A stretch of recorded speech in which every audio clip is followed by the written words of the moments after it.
Washington AP President Donald Trump on Wednesday signed what he called a seriously flawed bill imposing new sanctions on Russia, pressured by his Republican Party not to move on his own toward a warmer relationship with Moscow in light of Russian actions. The legislation is aimed at punishing Moscow for interfering in the 2016 U.S. presidential election and for its military aggression in Ukraine and Syria, where the Kremlin has backed President Bashar Assad. The law also imposes financial sanctions against Iran and North Korea. Trump said the law will punish and deter bad behavior by the rogue regimes in Tehran and Pyongyang and enhance existing sanctions on Moscow. The president had been reluctant to proceed with the bill, even after it was revised to include some changes that American and European companies sought to ensure that business deals were not stifled by new sanctions.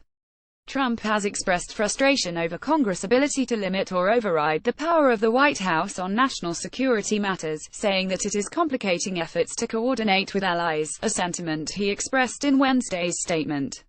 In this photo provided by German government, U.S. President Donald Trump shakes hand with Russian President Vladimir Putin before the first working session of the G20 summit in Hamburg, Germany.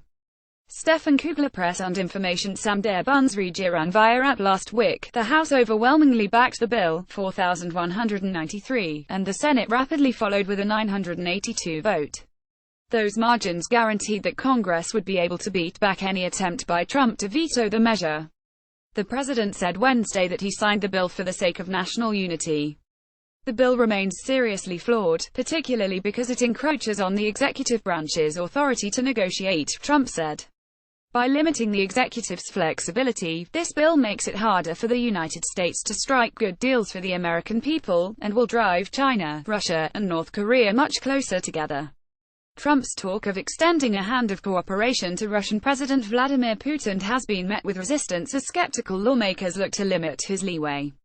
The new measure targets Russia's energy sector as part of legislation that prevents Trump from easing sanctions on Moscow without congressional approval. Those limits, backed by Republicans as well as Democrats, resulted from lawmakers' worries that Trump might ease the financial hit without first securing concessions from Putin. Republicans refused to budge even after the White House complained that the congressional review infringed on Trump's executive authority. Moscow responded to a White House announcement last week that Trump intended to sign the bill, ordering a reduction in the number of U.S. diplomats in Russia. Top members of Trump's administration voiced their unhappiness with the bill anew this week, echoing his sentiments that it poses more diplomatic hindrances than solutions. U.S. Secretary of State Rex Tillerson delivers remarks August 1, 2017, from the briefing room of the U.S. State Department in Washington, D.C. AFP photo Paul J. Richards. Neither the president nor I are very happy about that, Secretary of State Rex Tillerson said Tuesday of the sanctions bill, which he had urged lawmakers not to approve. We were clear that we didn't think that was going to be helpful to our efforts, but that's the decision they made, he said. Tillerson conceded that he is unable to show that the U.S. has fulfilled Trump's objective of a new, more cooperative relationship between the former Cold War foes, noting only modest efforts in Syria as a sign the nations share some common goals.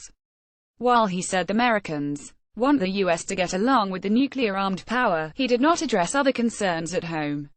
U.S. intelligence agencies have accused Moscow of meddling in the 2016 presidential election to help Trump.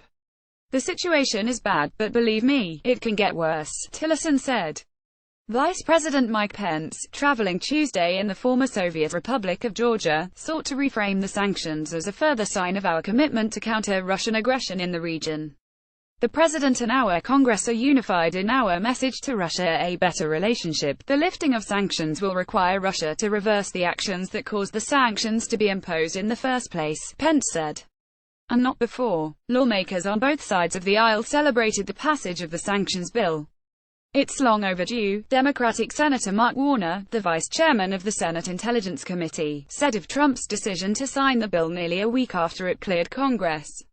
Hope will send again a strong message to Russia that we can't have interference in our elections going forward. Republican Senator Bob Corker, chairman of the Foreign Relations Committee, said he hadn't read the statement Trump issued announcing that he had signed the sanctions bill. But Corker, who shepherded the legislation through the Senate, appeared indifferent to Trump's criticisms. Somebody pointed it out, Corker said, exiting the Senate chamber after a vote. That's fine, but the House's top Democrat blasted Trump for calling the bill seriously flawed, saying it raises serious questions about whether his administration will follow the law. House Minority Leader Nancy Pelosi said the Republican-held Congress must not allow the White House to wriggle out of its duty to impose these sanctions for Russia's brazen assault on our democracy. Democrats will demand tough oversight to ensure strong and immediate implementation of the sanctions law, she said. Like us on Facebook, get our newsletter, follow us on Twitter.